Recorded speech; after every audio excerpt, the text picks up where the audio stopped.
Bonjour tout le monde, bienvenue sur un nouvel épisode de mon podcast créatif. Moi c'est Anne-Sophie et vous pouvez me retrouver sous le pseudo Jolie Laurier sur Instagram et Ravelry.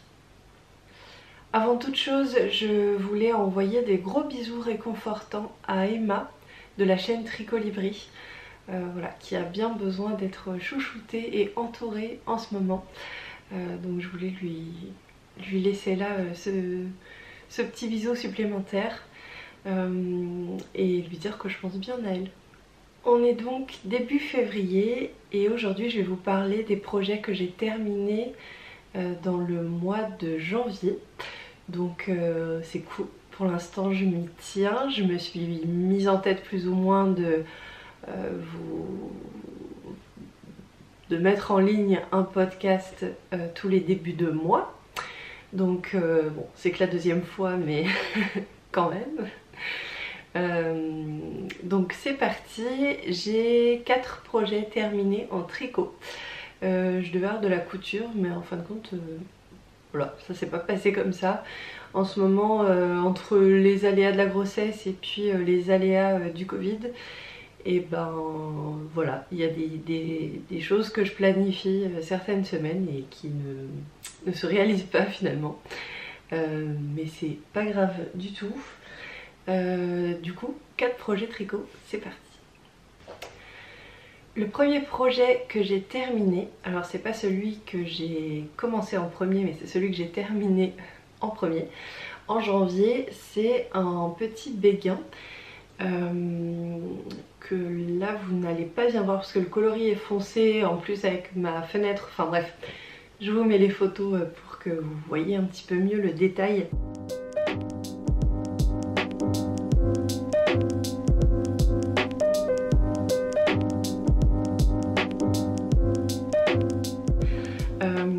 C'est le béguin Dents de Lion de Longue avec Anna. J'ai déjà fait ce motif de fleurs là parce que en fait le premier tricot que j'ai fait c'était le bonnet Dents de Lion. Donc c'est un point que je connais déjà et que je trouve très joli. Donc voilà, ça me faisait vraiment envie de faire ce béguin en fait pour la naissance de ma fille. Les explications étaient limpide, vraiment on est tenu par la main, comme souvent avec Longue avec Anna. Avec Longue avec Anna, c'est dur à dire. Voilà, donc vraiment il restait plus que le plaisir de tricoter, c'est trop bien écrit, c'est très facile, c'est un tout petit projet donc en quelques soirées, en je dirais 1 ou 2 insomnies, c'est bon, c'est fait. Je l'aime beaucoup. Et je l'ai fait dans une laine de Léna Mouret, dans un reste en fait de Flora Deka. La Flora Deka c'est une laine Deka comme son nom l'indique. Et c'est mérino, soie et yak. Et en fait c'est super doux. C'est un point régulier. Et je trouve que la laine est très ronde, très moelleuse,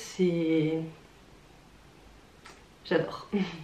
Et donc ça, c'était un reste de mon pull RL de Longue avec Anna que j'ai fait il y a quelques temps aussi.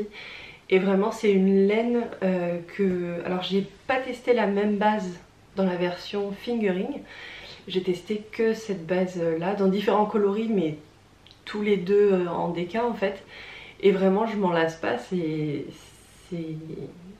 du beurre quoi, c'est vraiment du bonheur à tricoter. Donc voilà, et il m'en reste encore un peu du reste que j'ai, donc ce qu'il faudrait faire dans l'idéal c'est rallonger les manches de mon RL. Après ce que j'ai envie de faire, est-ce que c'est ça? Non. Mais c'est vraiment ce qu'il faudrait, donc je sais pas pour tout de suite, je verrai bien. Que vous dire d'autre? Rien. Je pense que c'était un petit projet très satisfaisant, rapide, que j'aime beaucoup. C'est une couleur qui ira avec tout. Si je vous ai pas dit la taille quand même, je l'ai fait en 0,3 mois. Notre fille est prévue pour le 2 mai, logiquement. Et du coup, je vais pas me lâcher vraiment au niveau des tricots pour plusieurs raisons.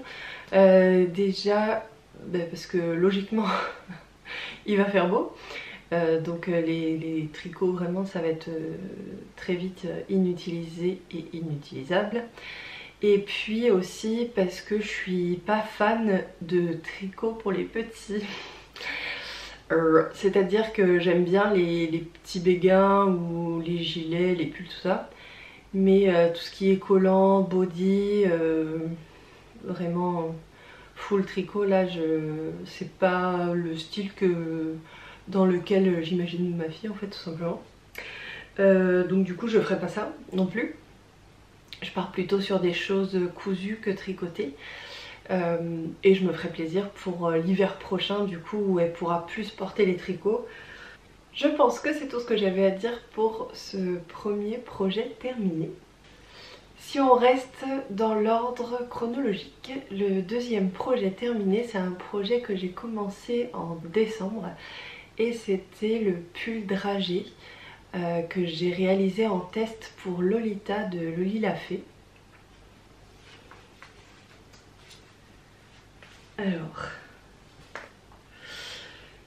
pareil, je vais vous mettre des photos parce qu'en fait là non, je me sens pas de faire une séance d'essayage. Mais je suis sûre que vous verrez très bien sur les photos.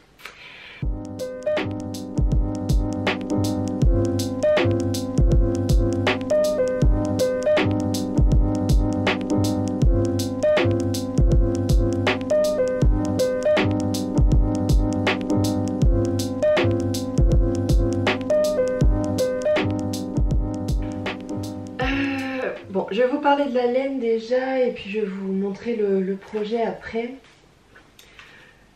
Il me reste une pelote de chaque. En fait j'avais prévu plus large que ce que indiquait plus ou moins Lolita, parce que comme je suis grande généralement il faut toujours que je rallonge un petit peu etc. Et en fait là ça tombait nickel. Donc bon, je me retrouve avec plus de laine que nécessaire, mais c'est pas grave, je trouverai bien quelque chose à faire. Donc j'ai été partie sur un mélange Drops Alpaca. Le coloris c'est le 7895 et donc c'est un vert forêt. En deuxième laine j'ai été partie sur la Kid Silk de Drops toujours et le coloris c'est 19, donc c'est pareil, c'est un vert forêt.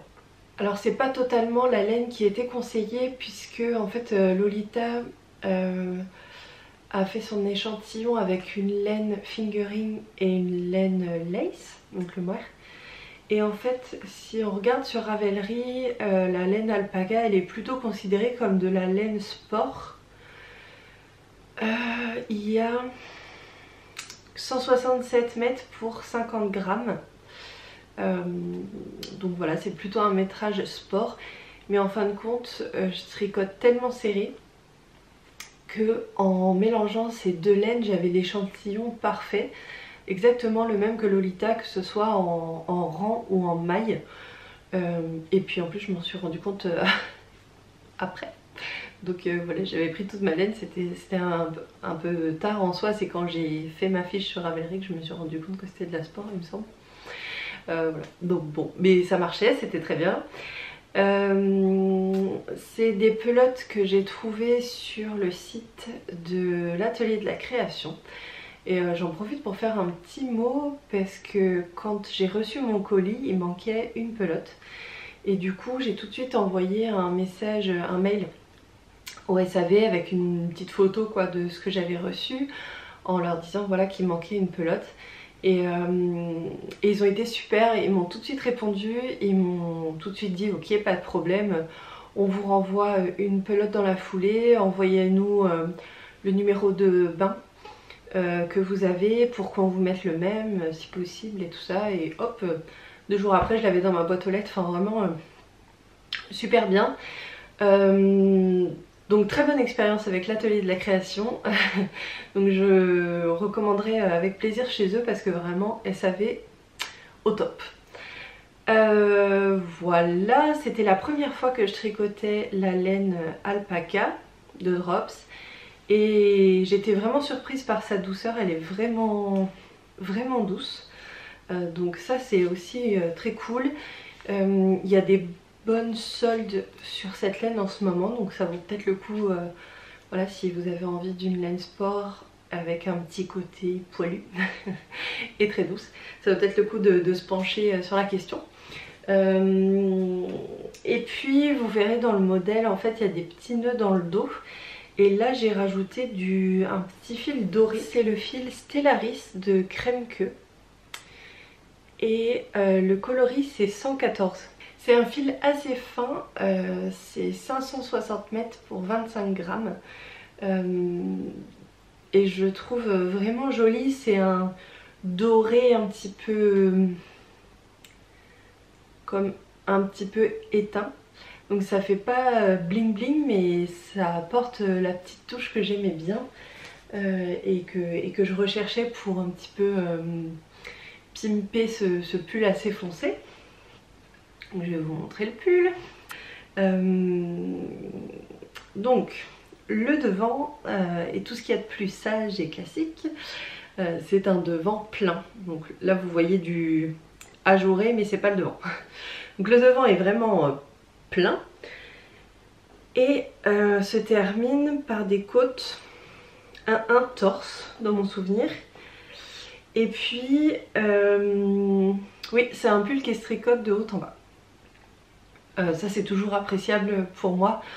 Comme j'ai pas encore bien mes mesures en tête, c'est toujours mieux pour adapter la longueur, mais là j'ai suivi le patron à la lettre et pour moi c'est la bonne longueur. Alors là évidemment avec mon petit bidon tout rond, ça remonte un peu devant, ça fait peut-être un peu étrange, mais en tout cas derrière ça tombe parfaitement et il fallait pas plus pas moins, c'est nickel.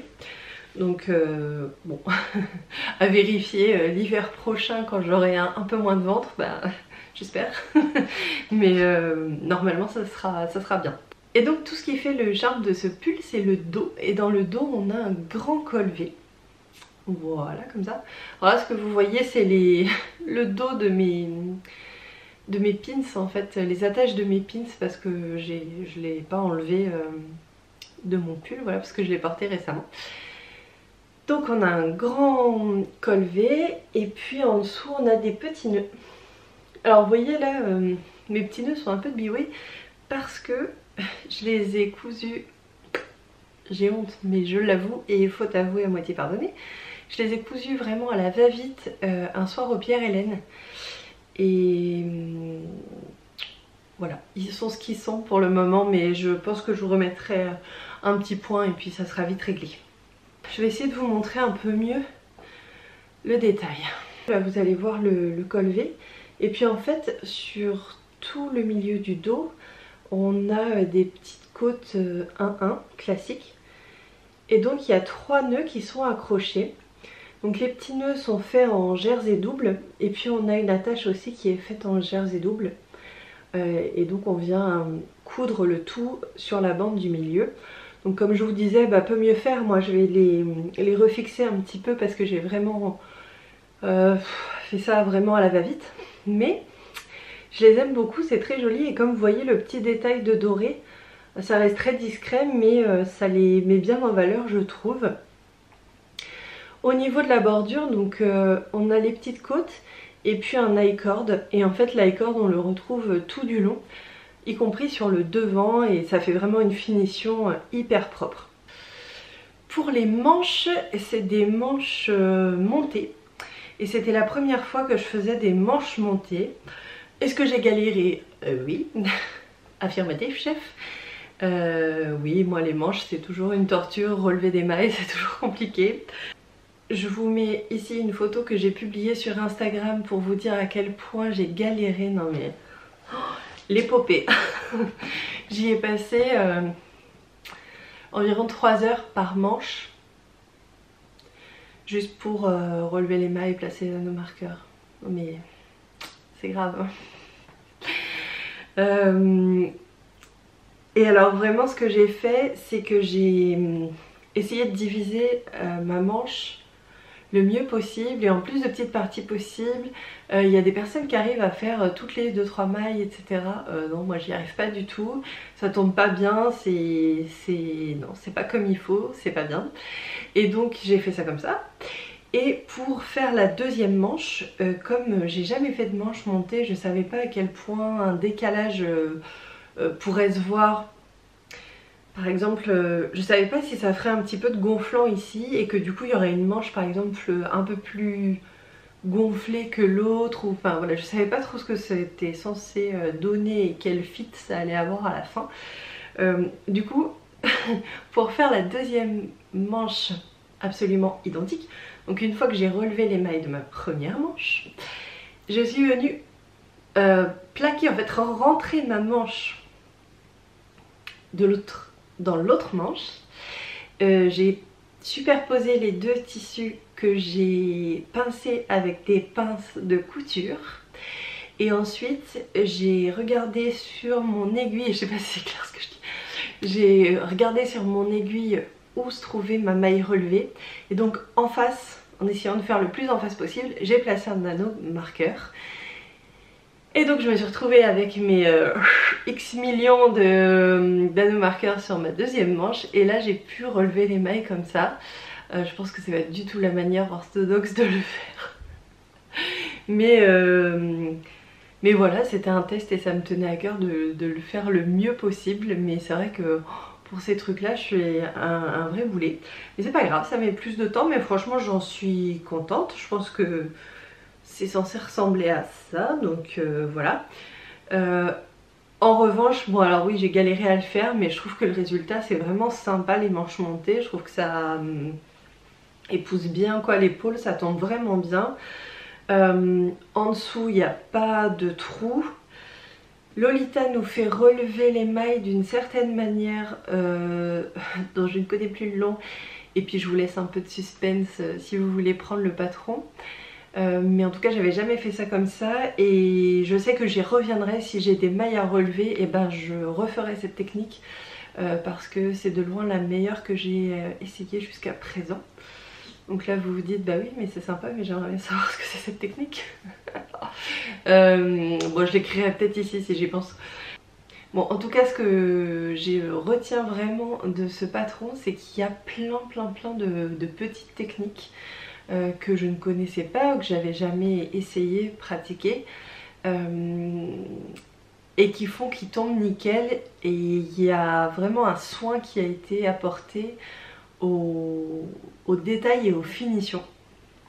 Et j'ai vraiment été épatée de ce travail. C'est pas un basique, je trouve pas en tout cas, enfin... ouais, moi je trouve vraiment qu'elle s'est creusé la tête pour... choisir la finition et la technique qui va être le mieux quoi pour chaque endroit du pull, qui va être le plus soigné. Et ça j'ai vraiment apprécié, je dois dire. Pareil pour les I-cords ou pour en fait ici au niveau de l'épaule on vient relever des mailles, et comme je vous disais moi relever les mailles c'est toujours la galère, laborieux, etc. Et bah là pour le coup tout était pensé. Et voilà, si elle vous dit relever tant de mailles, en fait vous pouvez pas relever plus, vous pouvez pas relever moins. Il y a vraiment, c'est vraiment le nombre de trous qu'il y a, en tout cas pour la taille que j'ai testée, qui était la taille 110. 110 ? Oui 110. Et ben ça tombait à chaque fois parfaitement. Donc là j'avais pas à me prendre la tête. J'avais juste qu'à suivre, voilà les trous, ça tombait nickel. Et du coup je trouve que ça se voit au niveau du relevage de mailles, je trouve que c'est vraiment joli. Ensuite c'est un patron qui utilise beaucoup la méthode du German Short Rows, les GSR. Si vous n'aimez pas ça, vous allez être bien embêté parce qu'il y en a beaucoup. Et si vous aimez ça, bah, vous allez vous régaler parce qu'il y en a beaucoup. Et si vous ne savez pas encore les faire, croyez-moi, vous allez devenir un vrai professionnel. D'autant que dans son patron, Lolita met des vidéos pour toutes les techniques. Elle a fait plein de tutos là récemment. Et ils sont très bien tournés, très bien expliqués. Enfin, c'est super clair. Donc du coup il y a des techniques dans ce patron, mais il n'y a vraiment aucune technique qui soit irréalisable, puisque vous êtes super bien guidé au travers des explications écrites et des vidéos. Oui, j'ai failli oublier. Les poignées de manche, c'est encore différent de ce que j'avais fait jusqu'à présent. Donc en fait on tricote la manche et puis on va venir séparer et tricoter en aller-retour. Et ensuite on va venir faire une petite bande de jersey double qu'on va raccrocher au bord. Donc vous voyez là ça va être tricoté en aller-retour quoi au bout d'un moment. Donc la petite bande de jersey double qu'on va venir attacher et puis continuer en jersey double après. Pareil, c'est quelque chose que j'avais jamais fait. Je trouve que ça fait des raccords super propres et je sais pas si c'était voulu, mais ça fait un tout petit détail ajouré, je vais essayer de vous le montrer, que personnellement j'aime beaucoup. Voilà, vous voyez tout le long de l'i-cord en fait, du coup ça fait un petit détail là, comme si on avait voulu faire une petite dentelle. Et donc je trouve ça super sympa. En tout cas moi je trouve que c'est un pull très féminin, ça on va pas lui enlever, ça prête pas à confusion. Je suis très contente de mon choix de laine. Au final au début je m'étais dit je prends de la drops parce qu'en fait avec mon gros bidon je vais déformer tout le pull. Et honnêtement, je sais pas du coup dans quel état il sera l'hiver prochain. Donc voilà, j'ai pas trop envie de mettre des 1000 et des 100 dans un pull qui peut-être je vais porter 2 mois et puis après il sera tout déformé quoi. Bon bah là du coup j'hésite à le porter parce que je l'aime tellement que j'ai pas envie de le déformer. Voilà, en tout cas super expérience. Je fais un coucou à toutes les filles du test qui passeront par là. J'ai trouvé ça très sympa, c'est un groupe très sympa. Un grand merci à Elise de Stitches parce que vraiment au niveau gestion du test elle était au taquet.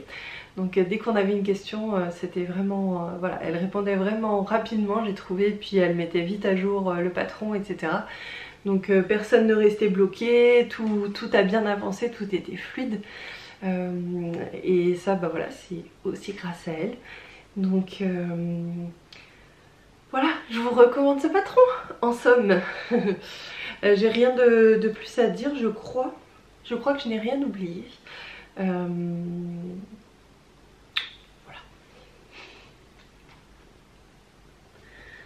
Hop. Deuxième projet terminé. Alors, il me reste 2 projets à vous présenter, c'est des tout petits projets. Le premier projet, c'est un lapin.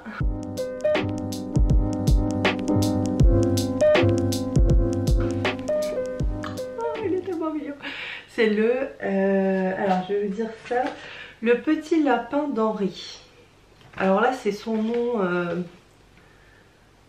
c'est son nom français, mais en vrai il s'appelle pas comme ça.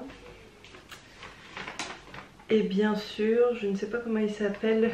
En fait le patron sur Ravelry se trouve en anglais et il y a la traduction française. Enfin bon, vous le reconnaîtrez.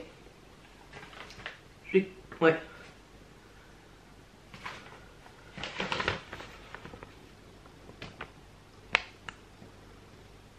La photo est comme ça sur Ravelry. Si ça peut vous aider.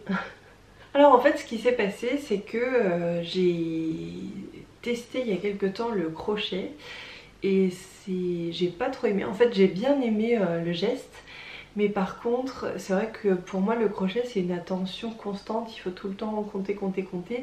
On peut pas comme en tricot faire du jersey double et puis à l'ego on y va sans réfléchir. Un peu de manière presque méditative. Là pour moi je trouve que c'est pas possible. Bon, peut-être quand on est expert c'est possible, mais pour moi c'est pas possible. Et du coup c'est ce qui fait que j'ai pas accroché avec cette technique. Et je me suis mise à chercher des petits patrons de peluche mais tricotés sur Ravelry. Et puis donc voilà, je scrollais sur Ravelry. Et là, mon petit garçon qui était à côté dit « Oh, non, ce petit lapin, il est tellement mignon. Tu sais maman, si j'en avais un, je le serrerais tout contre moi, je suis sûre que je m'endormirais tout de suite le soir. Ah, le manipulateur.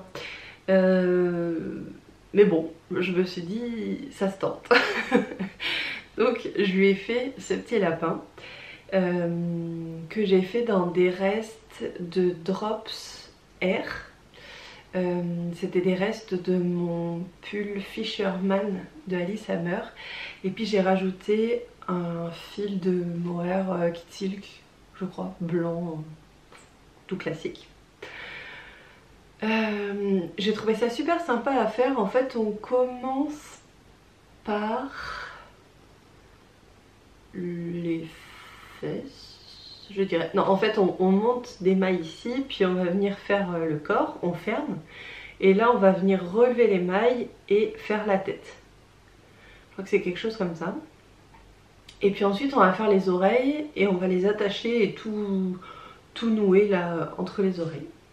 Donc il n'est pas totalement terminé parce que je procrastine le fait de broder les yeux là. Mais ça va venir. Donc voilà, mon fils est très content, il a son petit lapin. Il lui a donné un nom parce que c'est un champion pour donner des noms originaux, n'est-ce pas? Donc ce petit lapin s'appelle Saute Petit Lapin. C'est son nom. Voilà. Bon, ça ne fera peut-être rire que moi, mais vraiment il est très doué pour les noms. Par exemple, là, si on avait eu un fils, il voulait l'appeler Feuille de Bois. Voilà. Donc, on est très content d'avoir une fille et de ne pas avoir à négocier sur le Feuille de Bois. Mais il faut quand même qu'on négocie le prénom de la fille, on va voir, on sait pas. En tout cas, pour en revenir à nos lapins, c'était très chouette à faire. C'est pareil, c'est un projet minus de quelques soirées, mais j'ai bien aimé. Dans le patron initial, il y a des petites pattes en dessous, mais que de pattes, et je trouve qu'il est mignon comme ça. Et puis Marcus, ça le perturbait qu'il n'y ait que 2 pattes, il en voulait 4. Faire 4 pattes, j'avoue que j'ai pas poussé le débat plus que ça et il m'en reparle pas, donc je pense que ça restera un lapin sans pattes parce que j'ai décrété que les pattes étaient cachées sous sa fourrure. Je m'y connais pas très bien en lapin, mais je suis sûre que c'est possible. Il n'y avait pas de queue dans le patron, ça aussi ça le perturbait, donc il fallait que, il m'avait demandé de rajouter une petite queue. Et alors là, je me suis dit, oh là là, partir dans un pompon, est-ce que j'ai bien envie de faire ça? Et puis, je me suis rappelé que j'avais des petits pompons que j'avais achetés il y a longtemps, sûrement quand il était petit, parce qu'il est fan de pompons. Donc petit, il utilisait beaucoup les pompons, il ouvrait la portière de la voiture, il mettait son pompon dedans, il refermait la portière de la voiture, blablabla. Ainsi de suite à l'infini. Dans sa cuisinière, c'était des pompons qui cuisinaient. Enfin bon, bref, il a du coup des pompons. Et donc voilà, j'avais acheté ça. Donc vous voyez, c'est des pompons avec des petits fils ici. Donc ça permet de les coudre facilement. J'avais plusieurs pompons et il a choisi le pompon orange, presque orange fluo. Mais je trouve ça sympa du coup. C'est un très beau petit lapin, n'est-ce pas, avec une petite queue originale. Au niveau du patron, il est bien expliqué et bien traduit, aucun souci, c'est rang par rang, etc. Donc voilà, pour un petit patron gratuit, franchement, je le trouve clair, je le trouve nickel. J'ai juste fait une modification parce qu'en fait, donc on a des rangs raccourcis à faire et ils disent de faire des wrap and turn. Et en fait,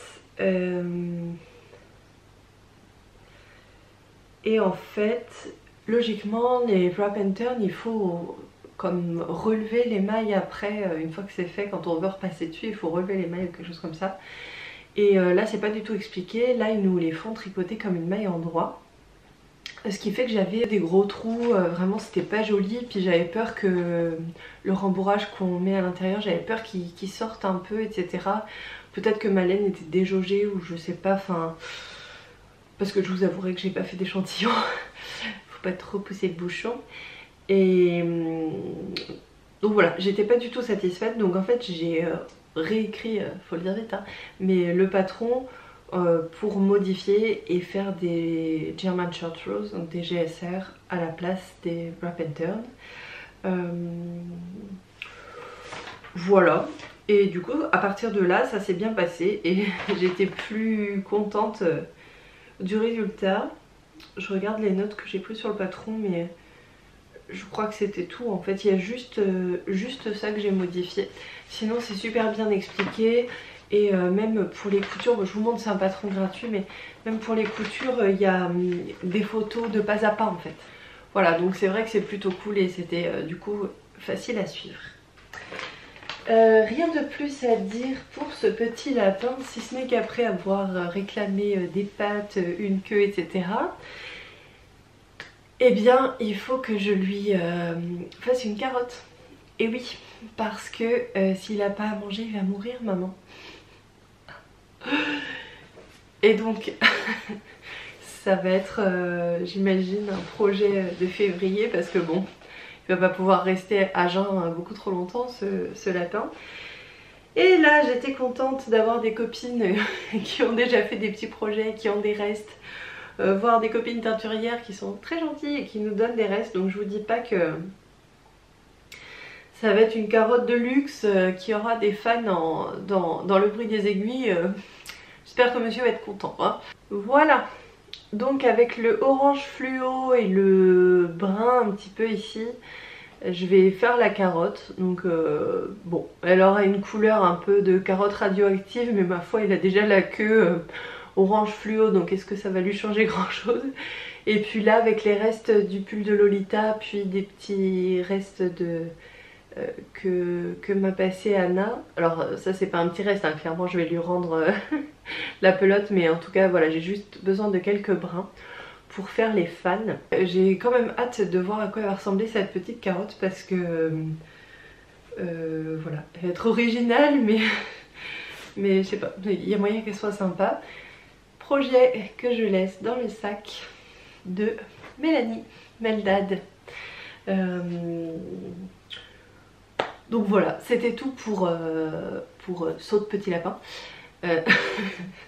En tout cas lui il est très content, il le quitte plus, donc ça me va bien. On passe au dernier projet terminé. Donc un petit peu avant Noël j'ai reçu un petit paquet de ma copine Mélanie, de Meldad. Donc il y avait ce sac à projet. Et puis dedans j'avais entre autres un écheveau, un mini, d'une laine dont je ne me souviens plus du nom et que je vous mettrai ici.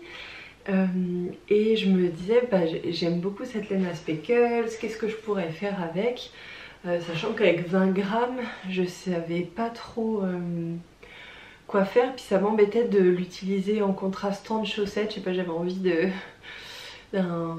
plus d'un vrai projet entre guillemets, etc. Et forcément j'ai pensé à ma fille, puisque bah voilà, elle va être toute petite dans un premier temps, donc peut-être qu'il y avait quelque chose à faire avec les 20 grammes.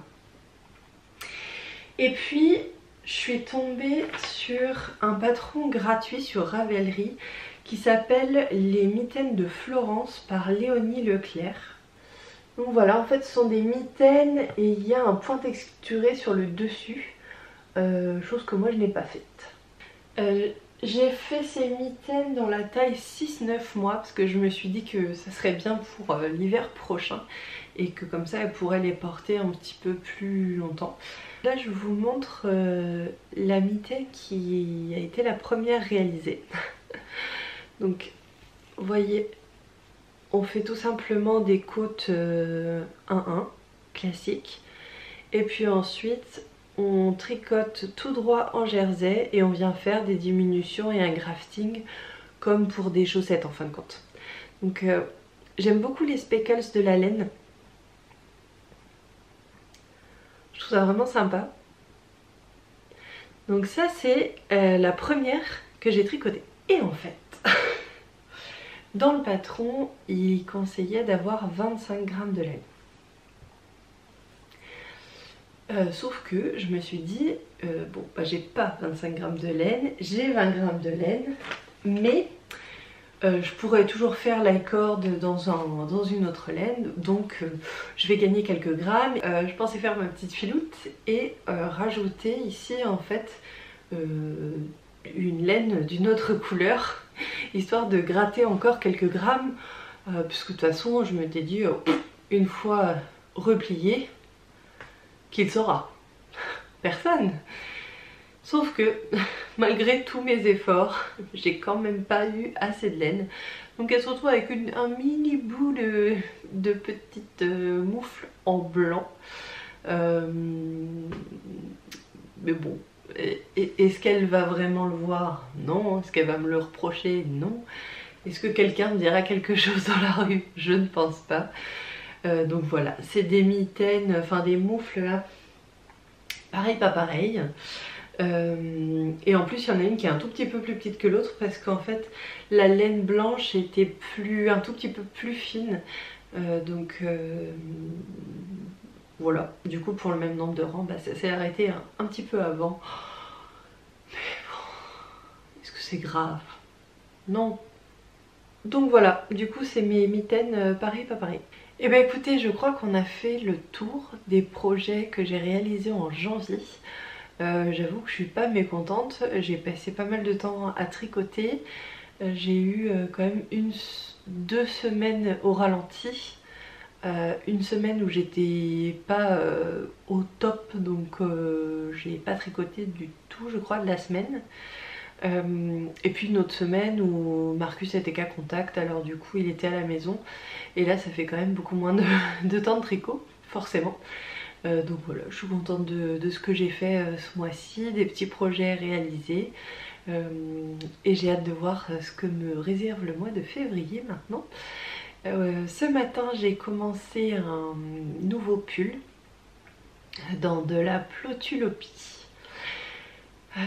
Voilà, je trouve le modèle super sympa à tricoter pour le moment, donc je vous en reparlerai le mois prochain. Il sera peut-être terminé ou pas, on sait pas.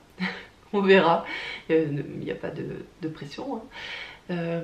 Et puis peut-être sûrement un peu plus, il faudrait, enfin il faudrait, ça me fait envie, mais ça serait bien voilà, qu'il y ait un peu plus de couture aussi le mois prochain.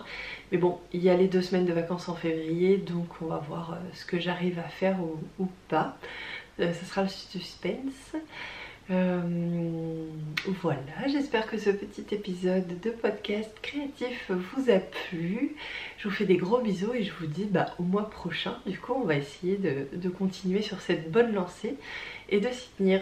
Voilà, bonne journée, prenez bien soin de vous.